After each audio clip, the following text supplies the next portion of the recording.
عربوں کو برا نہ کہو. ہم نے کہا حدیث بالکل صحیح ہے، لیکن کسی اور کو بیوقوف بنانا، جاہل ہو جب اتنا علم ہے تو مناظر سے ڈرتے کیوں ہو؟ پھر تم ہماری قوم کے کانوں میں کیوں بولتے ہو؟ تمہارے ملاؤں میں اتنی غیرت نہیں کہ ہمیں سنائے یہ حدیث تو ہم بتائیں. یہاں عربوں سے وہی عرب مراد ہے جو مومن اور مسلمان ہے، ورنہ عرب میں تو ابو جہل بھی پیدا ہوا اور قرآن نے اس کی مذمت بیان کی. ابو لہب بھی عرب میں پیدا ہوا اور قرآن نے اس کی مذمت بیان کی. اسی عرب میں ولید بن مغیرہ پیدا ہوا اور قرآن کہہ رہا ہے محبوب تیری گستاخی کرتا ہے عرب کا رہنے والا مگر حرام کی اولاد ہے. اس کے نطفے میں فرق ہے. وہیں تو سورہ منافقون اتری ہے، اسی عرب میں سورہ کافرون اتری ہے. تو کیا مجھے بتاؤ کہ اگر عرب میں کافر نہیں تھے، منافق نہیں تھے، تو کیا تم یہ سمجھتے ہو کہ جب سورہ منافقین کا شان نزول ہوتا تھا رسول اللہ ہندوستان آ جاتے تھے کیا؟ آؤ چلو سورہ منافقون اتر رہی ہندوستان میں لے لو، کافرون اتر رہی ہندوستان میں، اسی عرب کی زمین پہ اتری ہے نا. سورہ کافرون وہیں اتری، سورہ منافقون وہیں اتری. اور یہ اتری اس بات کی دلیل ہے کہ جب نبی کے زمانے میں منافق تھے، نبی کے زمانے میں کافر تھے، تو آج کے اس زمانے میں کافر و منافق نہیں ہو سکتے؟ بالکل ہو سکتے نہیں ہے. اور یہ بھی کہتے صاحب ہو اگر غلط ہوتے تو ہماری حکومت کیسے ہوتی؟ اچھا پہلی حکومت ہے یہ؟ حجاج بن یوسف کی حکومت رہی، یزید کی حکومت رہی، ولید بن مغیرہ نے وہاں حکومت کی، ابو جہل نے حکومت کی. ارے 600 سال تو مشرکین کی حکومت رہی، 600 سال تک خانے کعبہ میں بت رہے. تو حکومت سے کیا ہوتا ہے؟ تو تمہارا رہنا بھی ضروری ہے.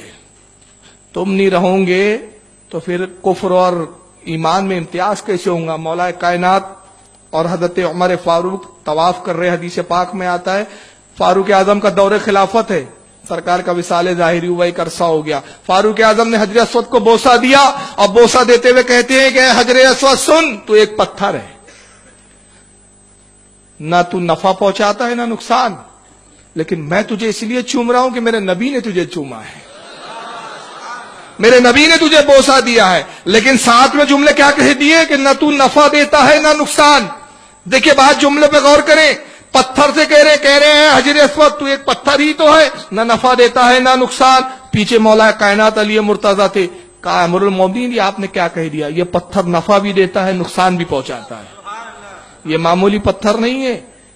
حجر اسود نفع دے اور نقصان دے تو اللہ کا جو دوست اور ولی ہو جائے وہ نقصان اور نفع نہ دے سکتا ہے؟ بے شک دے سکتا ہے، فائدہ دیتا ہے، نقصان بھی پہنچاتا ہے. نقصان جو غدار رسول ہوں گا اس کے لیے نقصان دہ ہے، اور جو وفادار رسول ہے اس کو فیض پہنچائے گا. کہا امیر المومنین آپ نے کیا کہہ دیا؟ کہا عمر اے علی کیا بات ہے؟ کہا سنو میں نے اللہ کے رسول سے سنا، سرکار نے فرمایا کہ اے علی یہ حجر اسود ایک جنتی پتھر ہے، اس کی 2 آنکھیں ہیں. آنکھیں دکھتی ہے آپ کو؟ نہیں، مگر میرے نبی نے کہا تو یقیناً آنکھیں ہیں. کہا اس کی 2 آنکھیں ہیں، اور اے علی جو اس کے قریب سے گزرتا ہے ایمان والا ہوتا ہے، اس کے ایمان کو بھی پہچان لیتا ہے، کافر ہوتا ہے اس کے کفر کو بھی پہچان لیتا ہے. اور قیامت میں ایمان والے کے ایمان کی گواہی دیں گا، کافر کے کفر کی گواہی دیں گا. تو اس لیے تو میں کہتا ہوں ضروری ہے کہ تم بھی جاؤ اور ہم بھی جائیں. ہم جائیں تو ہمارے عاشق رسول ہونے کی گواہی دیں گا، تیرے غدار رسول ہونے کی گواہی دیں گا. تو جائیں گا نہیں تو گواہی دیں گا کیسے؟ تو کافر بھی ہو سکتے ہیں، مشرک بھی ہو سکتے ہیں، سب ہوتے. تو یہ دھکوسلے بازی، عرب کو برا مت بولو. اچھا ہم عرب کو برا نہ بولے اور تمہارے باپ دادا عرب کے ہم سب کو کافر مشرک بول دے، تو رسول اللہ نے یہ اجازت دی کیا؟ نبی نے تو یہ بھی کہا کہ کسی مسلمان کو وہ مومن نہیں ہو سکتا جو اپنے مسلمان کو تکلیف پہنچائے. تو تم سارے مسلمانوں کو مشرک بولو. تو جب فرمایا کہ جو مومن تکلیف پہنچائے وہ مسلمان نہیں ہو سکتا، تم ہمارے ولیوں کی قبروں کو بموں سے اڑاؤ، کیا یہ تکلیف پہنچانا نہیں ہے؟ اور اس کے بعد ڈھکوسلے بازی. تو یہ سب فضول باتیں بند کرنا بند کرو، مدے کی بات کرو، علم کی روشنی میں بات کرو. اور علم کی روشنی میں یہی ثابت ہوتا ہے کہ نہ تمہارے عقیدے اچھے نہ تمہارے کردار اچھے.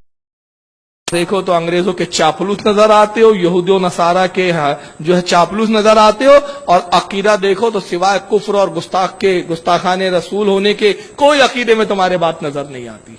چلیے اللہ تعالیٰ سے دعا ہے کہ مالک کائنات